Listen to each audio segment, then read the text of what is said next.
Ah, you've come. Welcome.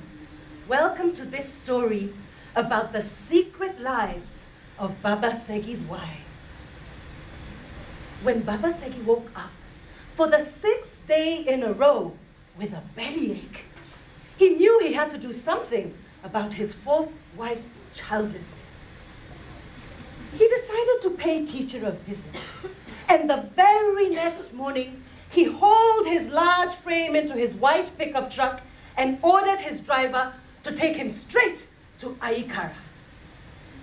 Now, I must tell you about Aikara before I go on, because Aikara was no ordinary neighborhood. No, it was a spirit. It was the kind of place where women hid in dark buildings under ultraviolet light. These women, they loved other women's men.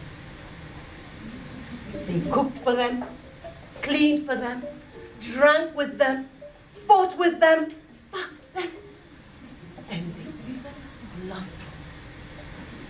And when the loving made them sick, they surrendered their lives to Aikara and died for them.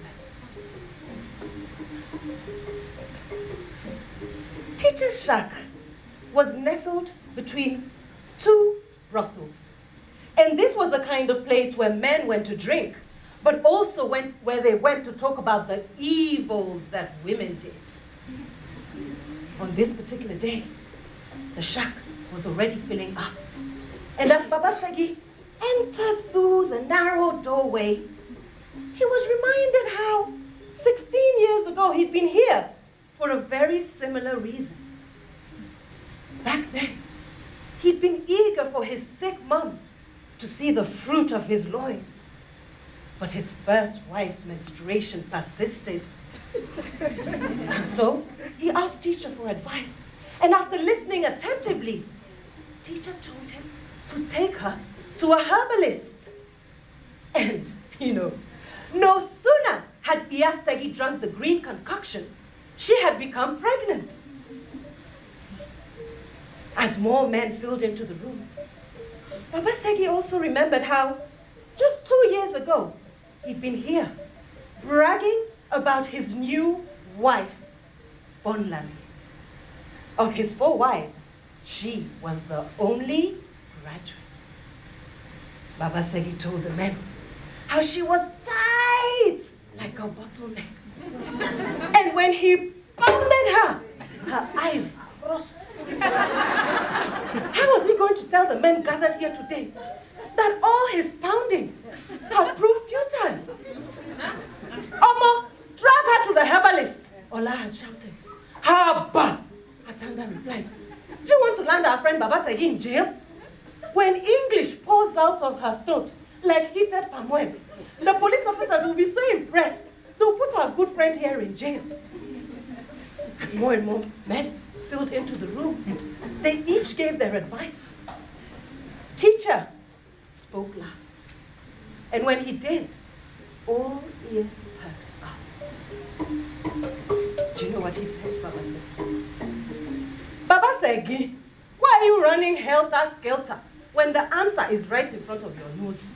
Shebi, you say she's a graduate, an educated woman. Then take her to the hospital. Ah, that was it. Baba Segi rushed his goodbyes and went back into his pickup truck and ordered his driver to take him back home. And as he entered the compound, bodies poured out of all the rooms. They were here to greet their benefactor. His sons lay prostrate on the ground. His daughters knelt. Baba Segi greeted each of his 7 children by name, pinching the cheeks of the little ones and eliciting big smiles all round. And then, midway into the living room, it suddenly occurred to him that these children could not have delivered themselves. And so, as he always did, with unabashed flirtatiousness, he greeted each of his 4 wives. "May your breath be long, my lord," Iyasegi said. Iyatope, wife number 2, quivered as she whispered her greetings. Iyafemi, wife number 3, put her white hands and black knuckles into his palms and gave him a half smile. Bonlani, the only one not to be referred to by the name of her first child, Iya, to no one, simply curtsied. Satisfied, Baba Segi collapsed into his big, luxurious armchair. Do you know, it was the only one to face the TV directly. His wives' armchairs were dotted around the room because, you see, Baba Segi, he liked watching his wives as they watched television. He wanted to see how broadly they would smile when they watched a comedy show, or how many tears they would shed when they watched an agonizing drama. You see, Baba Segi always said, it is just as important to know someone on the inside as it is to know them on the outside.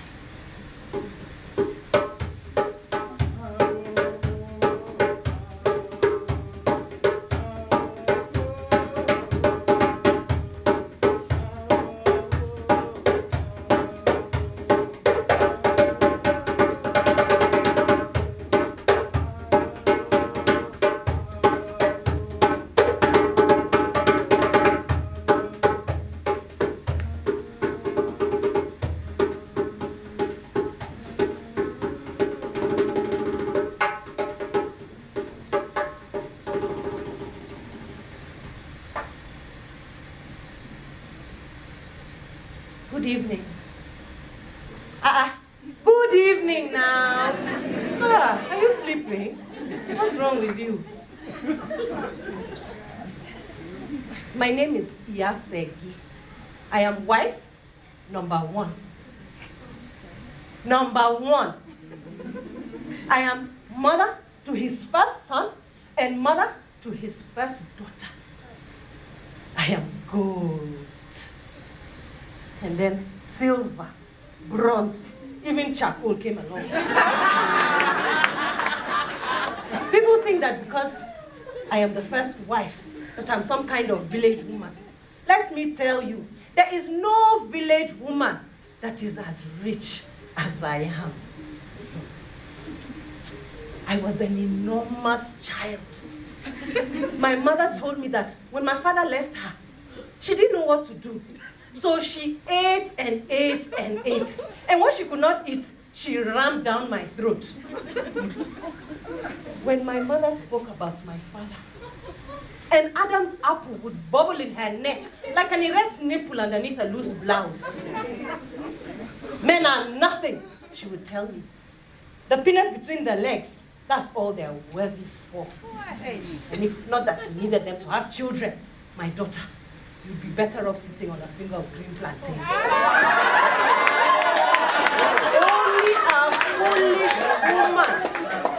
Only a foolish woman leans heavily on a man's promise.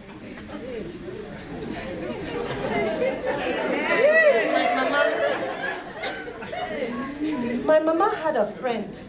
We called her Mama Alaro. She was also a widow, and she had one son who was in Ibadan, learning to become a bricklayer's apprentice. The two women were so similar. They were both fat and callous, and when they sat on a bench under the guava tree, it was as if 2 elephants were swaying in the wind.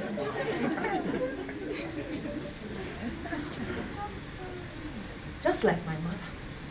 By the time I was 18, I had amassed quite a fortune. Because like her, my arms were strong, and I was good at pounding fufu. I kept my money inside my mattress. But it was a small mattress, in a small room, in a small house. How I troubled Mama to let me get my own quarters, but she refused. She said, do you want the village men to say that you are ridiculing them, doing what they cannot? A woman cannot own her own house. Daughter, listen to me.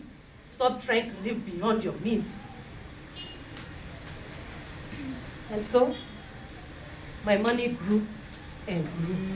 It grew so much that I would hide it in water pots inside my room. And every night when I would come home, I would light my kerosene lamp and sit with my buttocks against the wall. And I would count my money.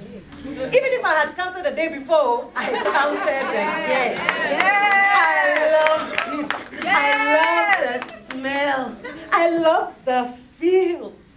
Do you know, one day, Mama came home early and she found me lying on the bed, dreamily, naked, except for money plastered on my breast, my stomach, my thighs.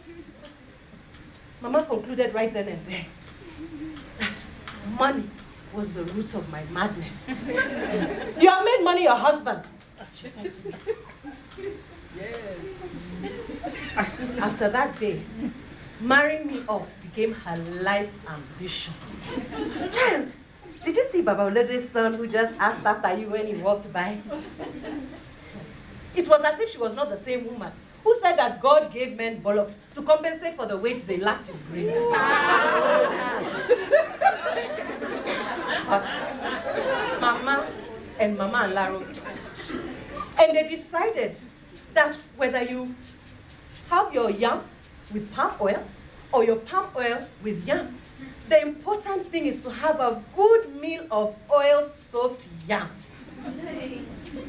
The next day, when I came home, I found that my room had been ransacked. All my money was gone. Mama, where's my money now? I have given it to the man who will be your husband. You need it to look after you. But I don't need a husband. Please, Mama, just give me my money. She refused. And the next day, Mama and Mama Alaro held the most lavish wedding ever to have been seen in our village. My new husband, he looked at me with interest, but I turned my face and gave him my ear. The next day, as I packed my bags to follow him to Ibadan, I knew that he did not know the source of that money that his mother had given him. From the way he held his head up high, he clearly thought it was a gift from her. In those days, he was a thin man. And when we got to Ibadan, as he marveled at the size of my breasts and wriggled between my thighs, he said, I'm happy you're here, even if only to fatten me up a little bit. I will follow you anywhere, my Lord. I said to him, I will follow my money.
Hello.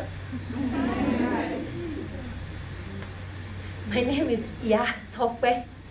I'm wife number 2. 9 years ago, I came home from the farm to find Baba Segi sitting inside my father's hut. I was 23 years old then, and earlier that year, my brother had declared that I was ripe for marriage. And Mama didn't tell him to shut up, oh. She said, in fact, she is bordering on decay. I thought it was so unfair that God had blessed them with such wondrous eyes that they could see a womanhood that I, on whose body it was plastered, could not. The truth is, I still felt like a child. I used to like pursuing ants as they carried sugar lumps away and scraping the scabs off my old wounds. Do you know, I even conversed with friends that only I could see. My father, he came from a long line of cassava farmers. He started hoeing cassava from the age of 3. In those days, it wasn't uncommon for big Gari factory owners in Ibadan to dazzle villagers with their talk of money. They would buy big tracts of land and let it out to us villagers. We would tend the land and then sell our crops to them. The first year, my father had been greatly pleased when he waved away 2 truckloads full of cassava tubers. He received more money in that day than he had ever seen in his life. He kept it in his pocket for like a week. And every time his knuckles would brush against it, he would smile. The following year, Baba Segi came back for another prosperous harvest. But this time, he was met with fidgety fingers and eyes that looked left and right and up to the skies above. The truth is that the rains, they punished our village. And all my father had was 6 measly baskets for Baba Segi. Later that day, as the sun went into the treetops, my father summoned me into his hut. I was surprised to see him and Baba Segi sitting closely together, and they had drained a full bottle of schnapps. You know the kind you only drink at weddings and funerals. My father told me to go and get some food for them. And as I closed the door behind, I heard him say, "She is not a great beauty, but she's as strong as 3 donkeys."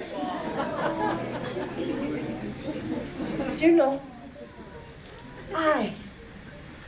I was compensation for the failed crop. Without much fanfare or farewells, Baba Segi's driver took my belongings and threw them inside the pickup truck. I sat between him and Baba Segi all the way to Ibadan, but I just looked straight ahead. And when we got to his house, Baba Segi pushed me towards his first wife and told me that I should show her great respect. She looked at me, down and up, and said that my rags could not stay in the house. Then one night, Segi came into my room late at night. She must have crawled from under Baba Segi because then it was just the 2 of us. She had him 4 nights, I had him thrice.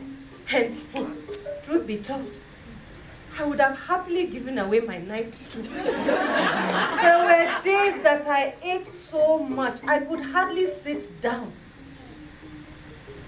And you know what Segi said to me when she came into my room that night? "Hurry up and get pregnant before he starts feeding you bitter concoctions that will make your belly rumble at night."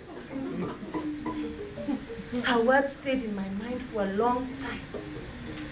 And then one day, Baba Segi asked me, "What is wrong with your womb? If your father has sold me rotten fruits, I'll be sending it back."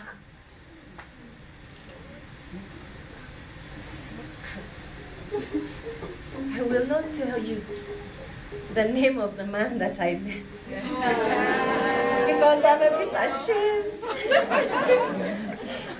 All I will tell you is he was the meat seller that Segi used to send me to every Wednesday. On this particular day, he had already cut and wrapped my meat when I realized that I couldn't find my money. What kind of careless woman just loses money like that?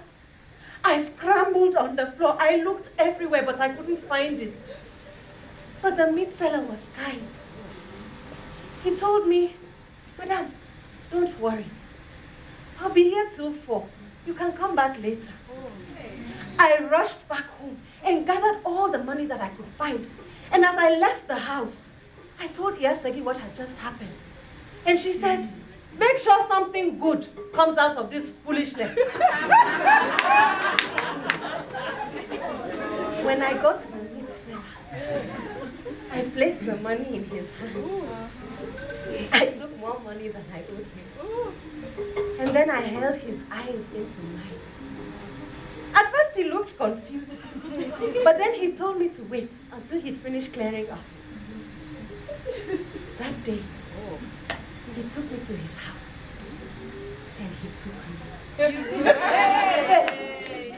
I will never forget that day, or any other day that I spent with my meat seller. When he bent me over, he bent me how? When he sat me on his belly, I whimpered.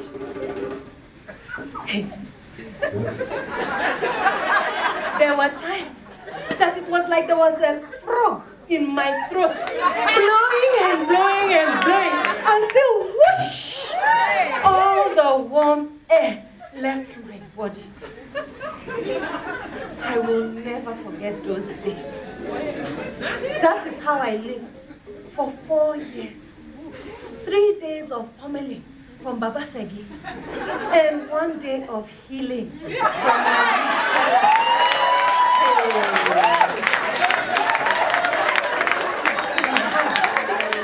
3 children.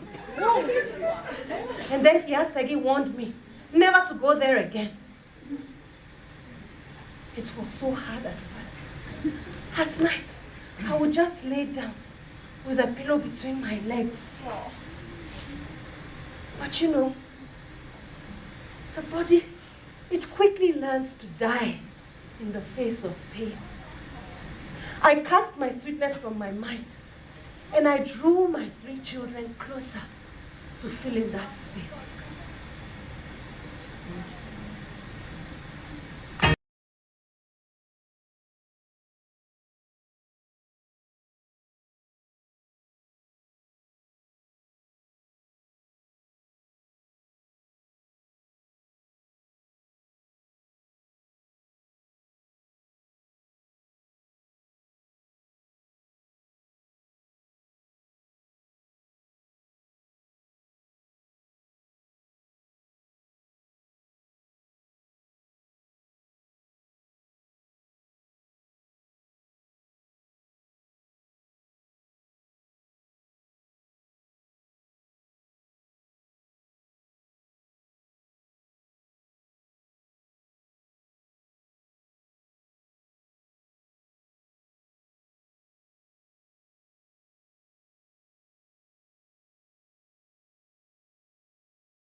What are you looking at?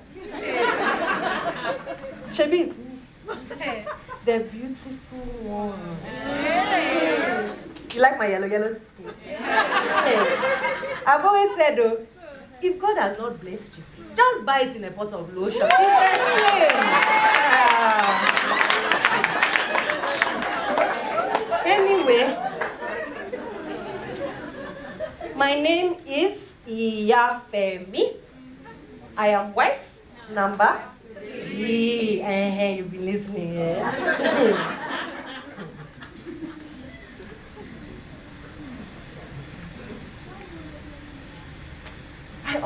wonder what my life would have been like if I were not an orphan. For one, I would have been able to read and write. Now my children come home with big, big words like geography, whatever. And me, I don't even listen to what they say. My mama and papa, they died on the same day, crushed by a log. People say that their love for each other was so strong that that was the only way for them to go together. They were buried the same day, the Muslim way. And although I was their only child, I was not even able to say goodbye to them. And then, 1 month later, just 1 month later, my uncle, my own father's brother, sent that ugly witch that he called his girlfriend to come and tell me something. Oh yeah, you know that you cannot inherit your father's land, eh? So you have to start thinking about going away. A woman cannot inherit her father's land because it is in all our prayers, alhamdulillah, that you two, you find your husband and make his home your own. I tell you, if I had a knife at that moment, I would have slashed her belly open.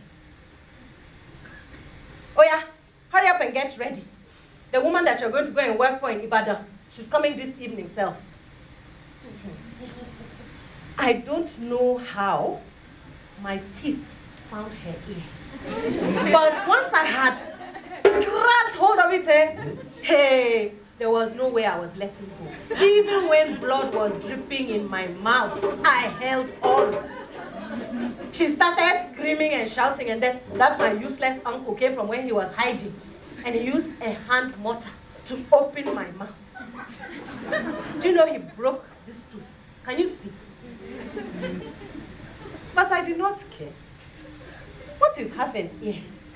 Half a tooth rather, as opposed to half an ear. Maybe you know Mike Tyson, eh? Go and ask him. Boy. Later that evening, when that woman came to collect me, they were quick to tell her that she should watch me because I'm some kind of savage animal and I might start biting the trees around the neighborhood. And do you know what she said? She said, there are no trees where we live, oh. And even if there were, she'd be too busy sweeping the leaves underneath. That very day, we went to Ibadan. When we got there, she told me to call her grandma, and she took away my bags and pointed to a spot underneath the stairs, which was to become my bed for the next 15 years. For 15 years, I served grandma. I served her husband. I served her children. I served her children's children. And they treated me like they picked me from a pit latrine. If a drop of oil fell on the cooker, grandma would slap me. If she yelled my name and I did not come quickly enough, she would shave strands of my hair. And if I overslept, she would take her blade and cut incisions in my body and rub chili on me. All I could do was weep. Tunde, grandma's only son, is the first man who climbed between my legs. On that particular night, he came home drunk as he usually did. And he told me that he'd had a bad night and that I should have mercy on him and let him fuck me. I hid the pain beneath my skin and said nothing. When he had finished, he embraced me and said that my body was worth paying for. Are you going to stay here and serve my family for the rest of your life? When he asked me that question, I was shocked. Because although I was 21, it had never occurred to me that I could leave. But the thought made my heart pound. And it was only a few weeks later, when Grandma sent me to Bodija Market, that the impulse to flee returned. There I was, leaning against a wall, when a man came to me and said, "Do you know Jesus?" Do I know Jesus? I'm a Muslim, I told him. Then come, let me buy you a bottle of Coke and tell you what happens to those who do not confess Jesus as their Lord and Savior. Do you know, that day, I drank my first full bottle of Coke in 15 years, and it bubbled in my stomach.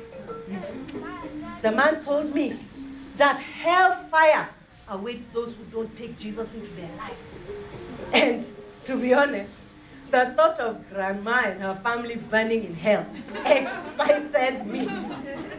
When I went home, I prayed fervently.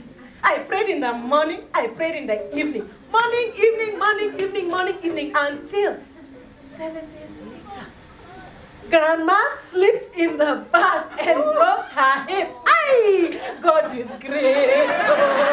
Aye!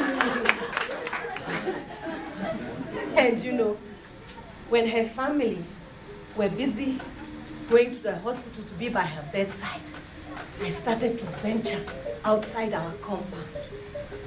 That is how I met Baba Segi. There was a construction taking place just opposite our house. And he looked so powerful, so kind in his yellow helmet. I took some water for him. And the next day, he sent his driver with a basket full of oranges for me. I took my opportunity and I told his driver that I was looking for a man to marry me. Hey, Baba Segi is the kind of man who has plenty money to be marrying plenty wives. Then please, beg him for me and I'll be in your debt forever. I don't know what he told Baba Segi, but the next week, he parked his truck right outside my compound. There was nobody home. So I took everything I wanted and then I rubbed shit in every pillow except for Tunde's. When I got to Baba Segi's house, I was struck by how dirty everything was. The curtains were soiled. Even his wives, the aging goat and the shameless toad, were dirty. But then Baba Segi showed me to my room. And the bed was big and soft. I had never felt anything like it before. I now know why you rich people, you sleep so much more than us paupers. I tell you, the next morning, I woke up like I had been suspended in mid-air. Hey. Not even God could have made me leave Baba Segi's house after that day. But Baba Segi himself, the price was less appealing. There was no kissing and hugging and nuzzling that like with Tunde. It was just like a flatulent pig. And so, I kept seeing Tunde. He used to take me to a place where you could rent a room for 2 hours. They called it shop time. And luckily I did, because after a few months, Iya Segi came into my room one night. Baba Segi must have been pummeling Iyatope at the time. And she told me how children are born in Baba Segi's wife's house. When she closed the door, I smiled. I was already pregnant. 6 months later, when my first son was born, Iya Segi commented about how big he was for a child born 3 months early. I told her God's ways are mysterious. And I snatched my child from her hand and took him back to the room.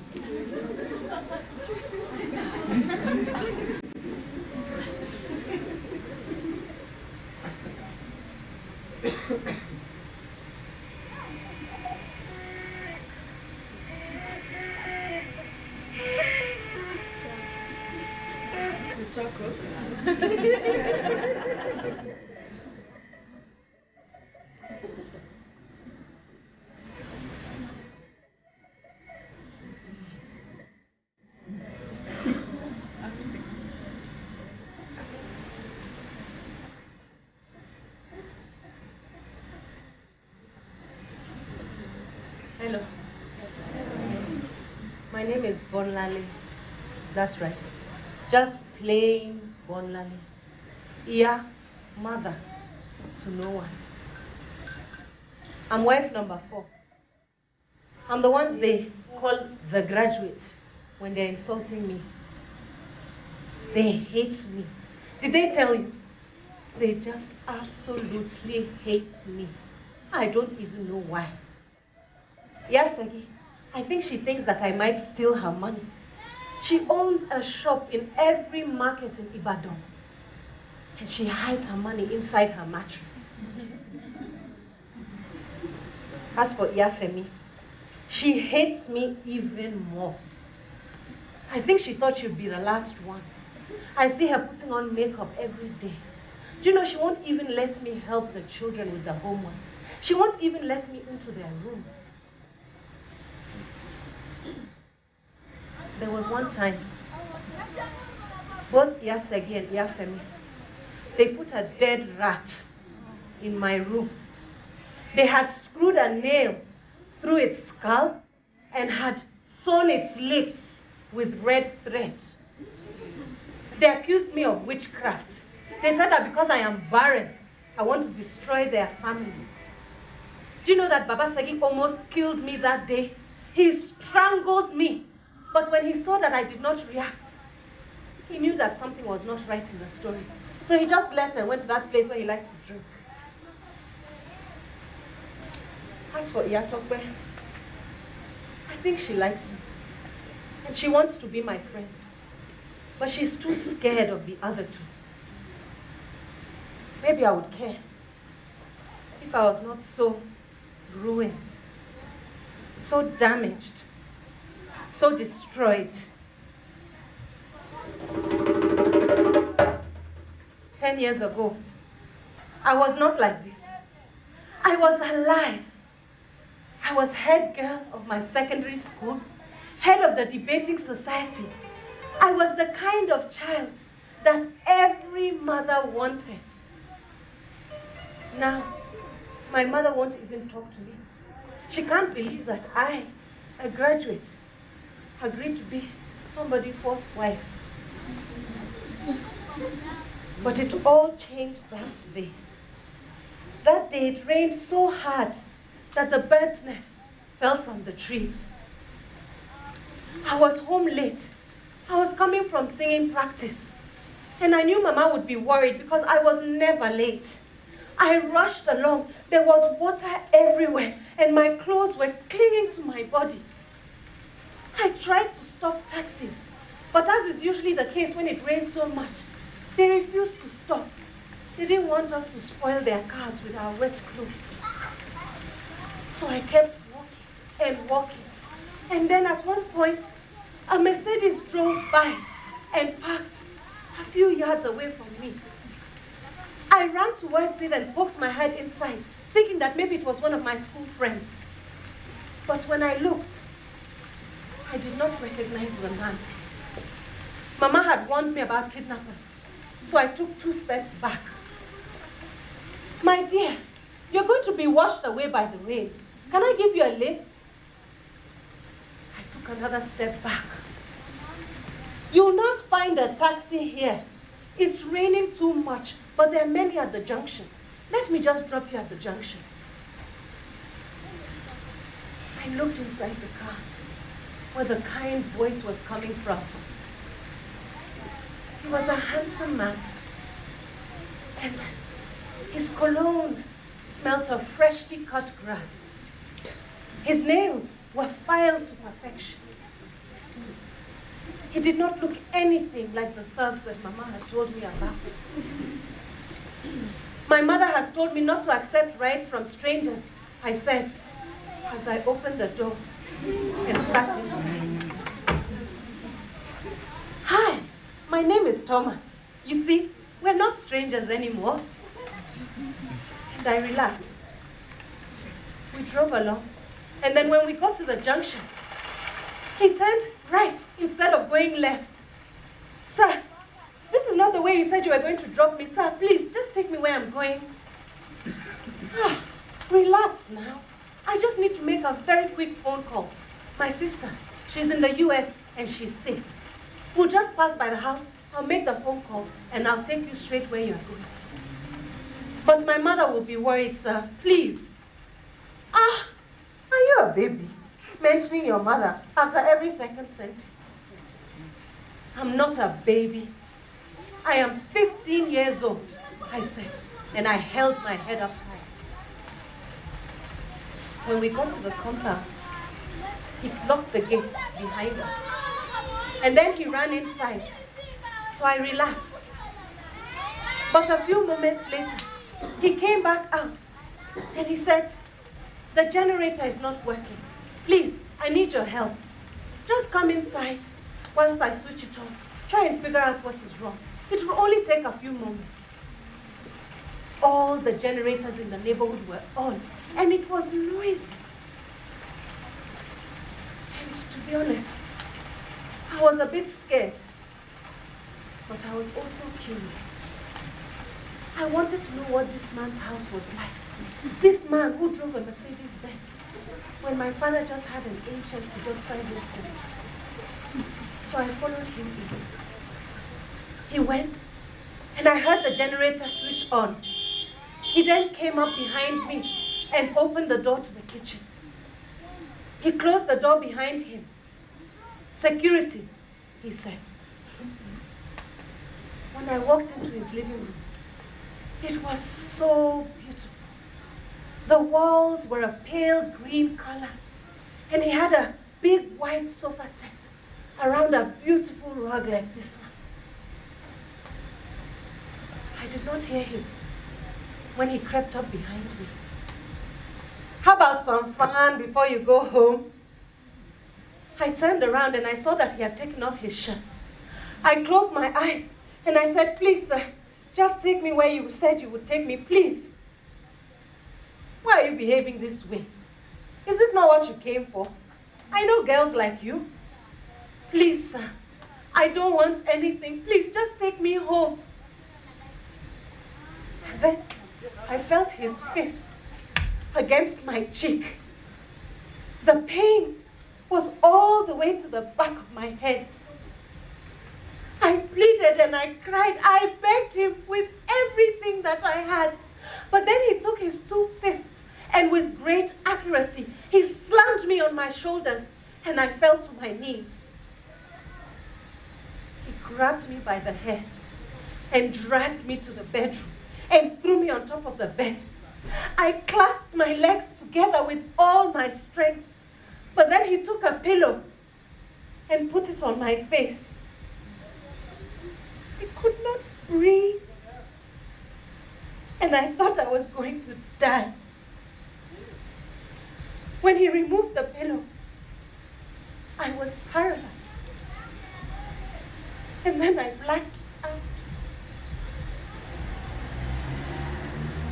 Later, when he dropped me at the junction, he said that I should be happy because I am a woman now.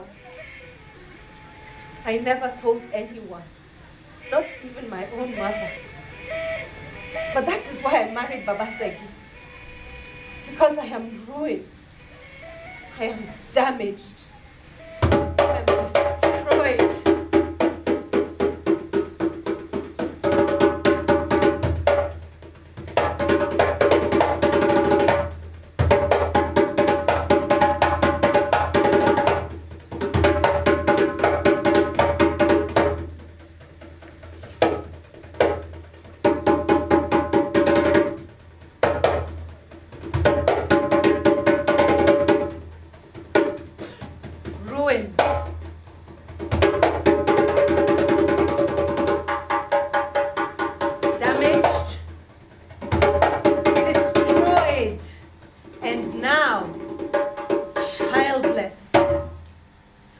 Baba Segi came home from the teacher's shack that day and told Bonlale that they were to go to the hospital to find out what was wrong with her. Bonlale was relieved. The very next day, they got into their white pickup truck. And as they were about to leave, the three wives stood in the doorway and waved goodbye. Bonale thought it was rather strange, but Baba Segi was pleased. Ha! Look at my wives. They love me so much. I haven't even left the compound, and they are missing me already. Hey. When they got to the hospital, they were seen by a man called Dr. Dibia. Dr. Dibia was a very short man, but he made up for it with his big book. He looked like he was in a foul mood. He had taken a pen lid and was digging into his ear as if there was something stuck inside. Baba Segi tried to spread his good cheer. Good morning, doctor. Let me introduce you to my beautiful wife, Bonlale. She's the one who cannot conceive. I believe in medical terms we call it barren. Is it not so? Dr. Dibia reclined in his chair and thought, this is going to be a long day. Sir, it is customary for couples who are seeking to become pregnant to have a child together, to both be tested. What are you talking about? I have 7 children, oh, girls, boys. The only thing I have not been blessed with is twins. But if you do your job well, I'm sure we can remedy that one. Dr. Dibia was not amused at all. He pointed to the queue of people outside and he said, you see all those people here? They are here because they believe that I know what I'm talking about. That when I ask them to do something, it is for their own good. After all, I did not drag them here from their homes, did I? Well, there are no wells, no buts, no questioning my knowledge of gynecology and obstetrics. And then, turning to Bonlale, he said, Madam, if you seek a solution to your problem, tell your husband, we need to take a sperm sample. We need to then test the sperm sample in the lab. And with that, he scribbled on a yellow piece of paper and handed it over to Bonlale, along with a little clear container. Baba Segi was then led to a small room inside the hospital. You know, the kind with TVs and dirty magazines. I cannot tell you what happened inside that room. Can you imagine? A whole chief, he didn't even know how to hold it. But anyway, that would be gossip. And here we are storytelling. It's a serious business. All I will tell you is that when Baba Segi came out of that room, he could not look Bonlale in the eye. Are you done? I've done the best that I can. He replied. When they went back into the consultation room, Bonlale could tell straight away that something was not quite right. The nurse had rushed the results back in a sealed envelope. And Dr. Dibia, who had been in such a foul mood before, was being so gentle. He was even speaking in parables. Sir, you know that yam cannot cook itself. Baba Segi stared at him blankly. Sir, I don't know how to say this, but there are no fish in your sea. What do you mean, doctor? I've already told you that I have 7 children. No. I'm sorry. I'm sorry, sir. But not even one little fish. You are infertile. When Baba Segi heard the news, his head hung low like a dying branch, and big tears came out of his eyes and fell on the ground with a loud splat. Meanwhile, back at home, his wives were sitting on their armchairs, waiting for him to come back. And soon enough, they heard the pickup pull into the driveway, and they heard the door slam shut. The witches have gathered for blood. Tell that evil spirit that sent you here that you did not find me when you came home. Oh, please now, Baba Segi, please don't talk that way. Yeah, Segi tried to bring reason into the conversation. She was, after all, the first wife, and she'd always been able to communicate well with Baba Segi. But not this time. What mouth do you have to come and tell me anything? You who have brought bastard children into my house. And then Iyafemi had a brainwave. Baba Segi, it was the devil. It was the devil. Please now forgive us. Yes, it was the devil. And I'm tired of doing his work for him. Come and collect your offspring and get out of my house, you harlots! And with that, Baba Segi was dead. Not dead, but dead to the world. He had collapsed from the shock. But by the next morning, he had recovered. And he called his wives to a meeting. And as his first son walked past, he stopped him and he said, Aki, put what I'm going to tell you in your left hand, lest you wash it away after eating with your right. When the time comes for you to marry one woman alone. And listen carefully to everything she says. Even listen to what she does not say. I thought that I knew that, but clearly not. And then, turning to his wives, he said, you're free to go. The door is open. I will not stop you. Please, Baba Segi, you're talking about the father of our child. Who is the father of our child if not you? Who's the father? They all bear your name. You have named every child in this house. Please, Baba Segi, have mercy. Segi pleaded and grabbed hold of his legs. Iyafemi took her cue and started crying. Oh, please, Baba Segi, please don't let people to see our shame. Let's keep our secrets from those who seek to mock us. And the two women, they cried and yelled, and they were so good. In fact, they were so good that a decision was easy.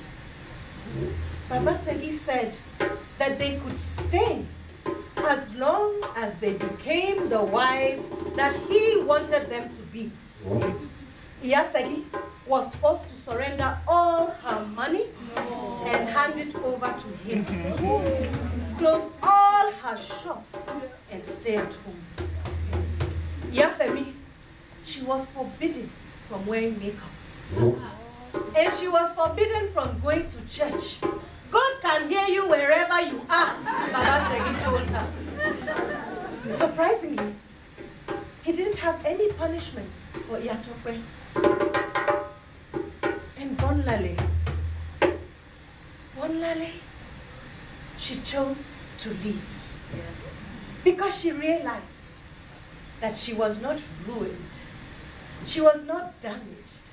She was not destroyed. Ah,